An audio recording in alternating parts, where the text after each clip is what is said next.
هل حضرتك شايف إن كل مرض ابتلاء أو كل مرض شر؟ لأن مصايب الدين هي دي المصايب الحقيقية، إزاي المريض أول ما يتشخص يقلل من إحساسه بمصيبة المرض؟ وبالتالي ده يقلل همومك ويقلل خوفك من اللي جاي. هل كثرة التفكير بيأثر على المرضى؟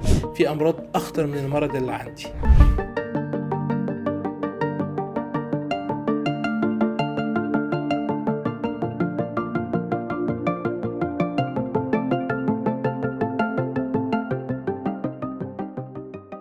أهلا وسهلا بيك يا دكتور في دمتم سالمين. أهلا وسهلا.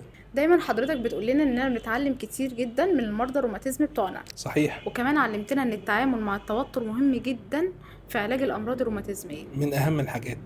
عندي سؤال لحضرتك، هل حضرتك شايف إن كل مرض ابتلاء أو كل مرض شر؟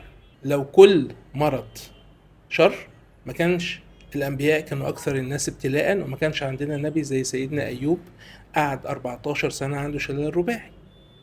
لأن أكثر الناس ابتلاء الأنبياء، ثم الذين يلونهم ثم الذين يلونهم، فغالبا بتبقى الابتلاءات محبة. المؤمن يعمل إيه؟ المؤمن لما تحصل له مصيبة المرض يعيد حساباته مع الله سبحانه وتعالى أولا، ثم مع أصحاب الحقوق، وإذا في ناس قال لهم أصحاب حقوق يردها لهم. الحاجة الثالثة المهمة جدا إن ربنا سبحانه وتعالى في القرآن الكريم قال لنا إن مش كل حاجة بنفتكرها شر هي شر، ومش كل حاجة بنفتكرها خير هي خير.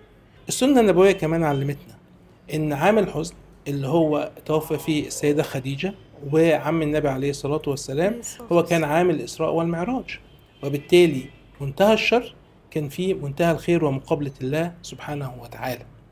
الحاجة كمان المهمة إن ساعات في حاجات بتحصل في الأقدار هي عشان اختبار من الله سبحانه وتعالى، انت فعلا مؤمن ولا لا، والإيمان بالقدر خيره وشر. وشره.